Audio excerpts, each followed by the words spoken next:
अस्सलाम वालेकुम, आदाब। मैं हूं खलील फरहाद। वर्ल्ड न्यूज़ की शुरुआत करते हैं हेडलाइंस के साथ। पाकिस्तान में हुकूमत बनाने के लिए जोड़ तोड़ की कोशिशें जारी। इमरान खान की पार्टी के आज़ाद उम्मीदवार सुन्नी इत्तेहाद कौंसिल में होंगे शामिल। नवाज शरीफ और बिलावल भुट्टो के दरमियान साज़बाज़ जारी।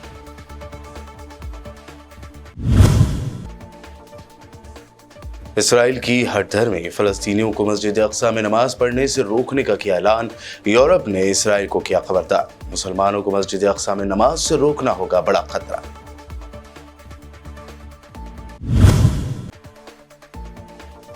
ब्राजील ने अरब व इस्लामी ममालिक को दिलाई शर्म। इसराइल से अपना सफीर भी बुला लिया वापस। ब्राजीलियन सदर डिसिल्वा ने इसराइल को बताया था हिटलर। गजा में नस्ल खुशी को दे दी होलोकॉस्ट से तशबीह।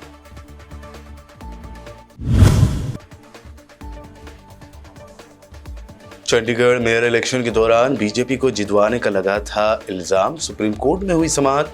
रिटर्निंग ऑफिसर अनिल मसीह ने बैलेट पेपर से छेड़छाड़ करने का किया एतराफ।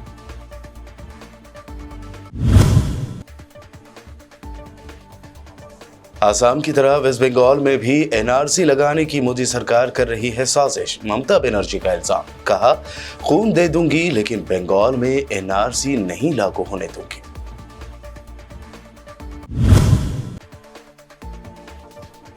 और कांग्रेस व एनसीपी लीडरों से असदुद्दीन ओवैसी का सवाल। कहा, बाबरी मस्जिद का नाम लेकर दिखाओ। छत्रपति शिवाजी के बारे में कहा, वो मुस्लिम मुखालिफ नहीं थे, संघ ने पेश की गलत तस्वीर। ये थी हेडलाइंस। बढ़ते हैं खबरों की तफसील की जानिब। पाकिस्तान में इंतखाबात के नताइज सामने आने के 10 दिनों बाद भी हुकूमत नहीं बन पाई है।